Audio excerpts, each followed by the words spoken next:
bantay yung excavator, yan o. Kailangan mo nang malinis yung mga damo, ayan, para makita niya yung mga pagtambakan.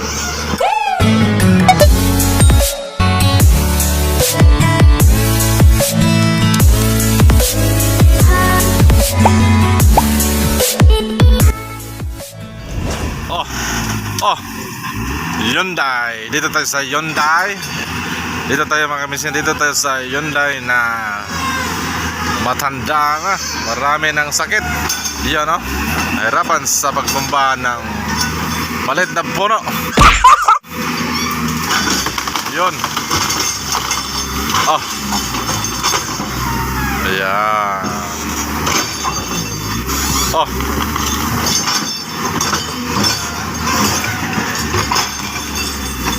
Yun. Inungkat ang punong ina ng Germelina. Ayan. Yun ba kasi ang mga puno ng Germelina miskin dahil magtatambak ng mga lupa dito, dahil dito kami gagawa ng parking area ng mga equipment. At dito gagawa ng maliit na kubo-kubo barracks na pagtulugan namin. Ayan.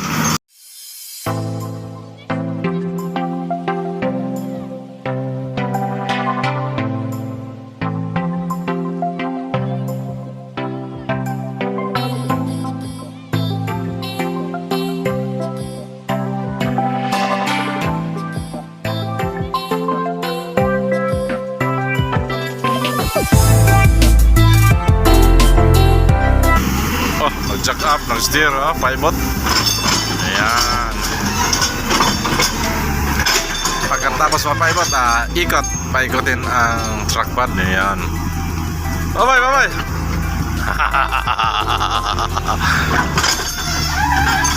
Ayan, paikutin ang truck pad para iwas diskarel. Ayan.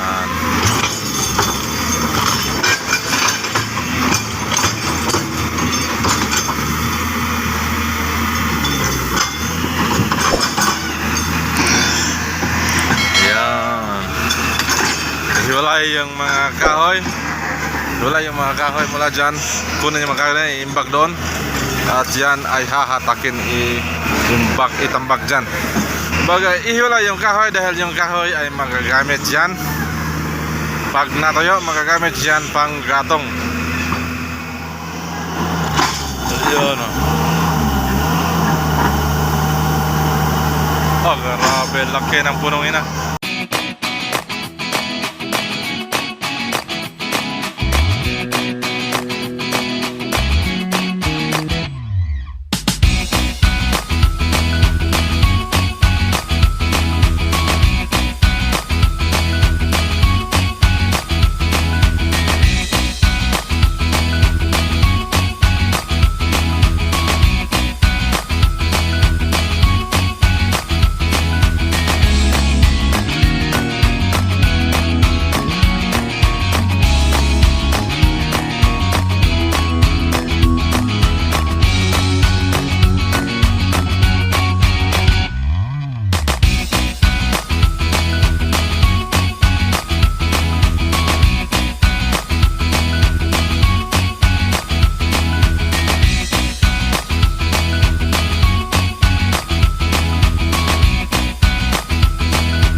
Yun o mga kemisan, yung lupa na yan, tawag dyan sa amin ay Japanas.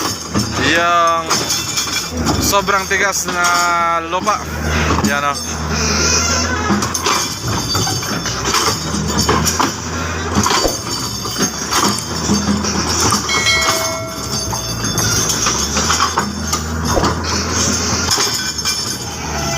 Yan o mga kamiskin, hinatag nga na yung mga materials na nandoon sa gilid ng kalsada. Yan. Dapat kasi kailangan malinis ng mga damo na ito at bahagyang mapantay yung ground para malaman kung ilang truck ang kailangang itatambak.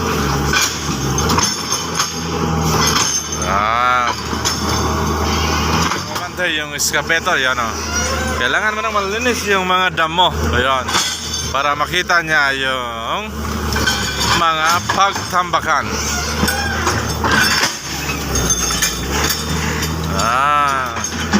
Dapat clearing operation muna. Dapat i-clear saka magtambak. Kailangan muna ng clearing operation bago mag-embankment operation. Yan. Ano, nakita nyo na. Yan, may mga tubig na nagpondo.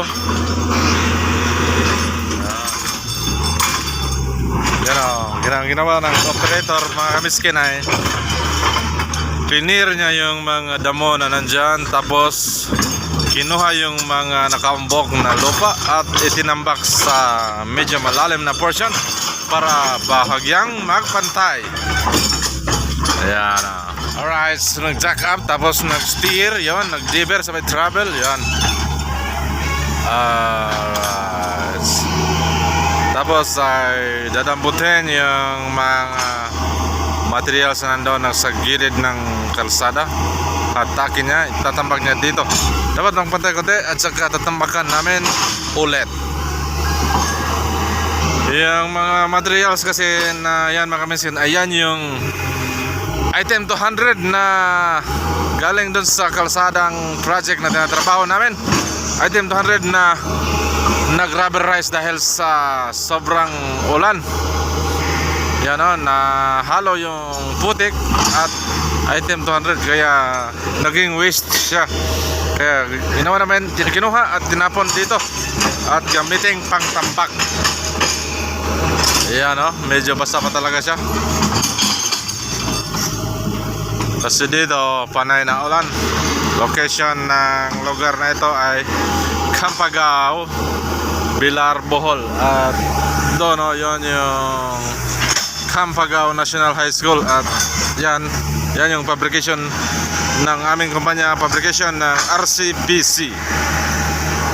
Right, miskin na. Ito mga kamiskin na, pag gagawa ng pagtambak o gagawa ng barracks sa gilid ng kalsada, yan o. Ang technique sa pagtambak ay dapat ay mataas na portion doon. Tapos itong kalsada na pagdaanan ay dapat mababa mula doon sa tinambak namin doon. Kailangan mataas doon at dito mababa para yung tubig mula doon ay diretso sa kalsada, hindi magpundo ng tubig doon. Yun o, yun ang level na hahabulin namin. At yung slope ay papunta dito pababa para walang magpundo na tubig doon. Dapat may slope papunta dito, nang sa ganun walang tubig na magpondo at hindi masira yung prepare namin na tambak. Right.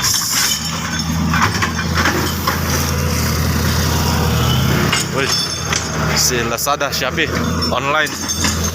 Ayan.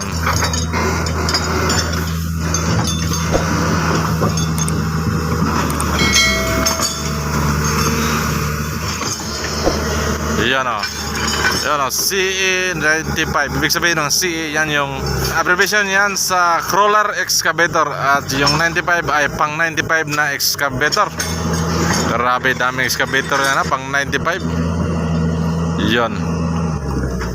Oh, sabay deeper talaga. Oh, alright. Yan. Oh, nako. Yang mga ganyan mga kamiskin. Ayan.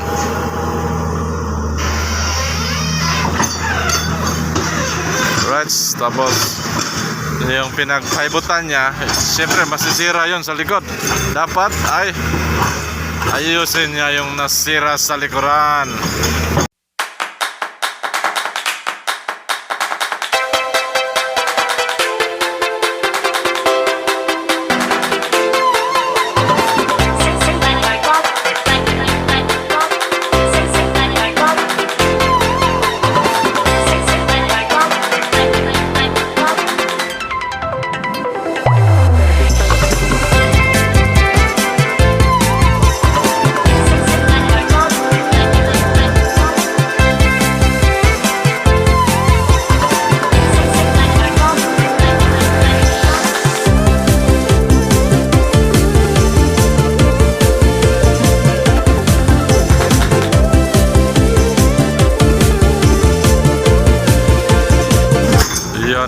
yung pinag-iwanan niya na portion, yung pinagkaibutan niya ay dapat niyang balikan at ayusin.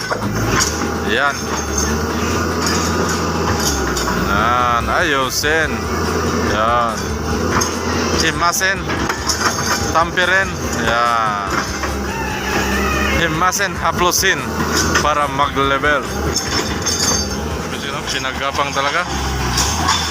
Sinagapang yung excavator dahil malambot masyado. Pero titigas rin yan kalaunan. Alright, tapos na. Tapos na sa pag-clearing at paghatak ng materials na yan. Alright, thank you for watching. Keep safe everyone. And don't forget to subscribe Jimboy Miskin TV. Oh.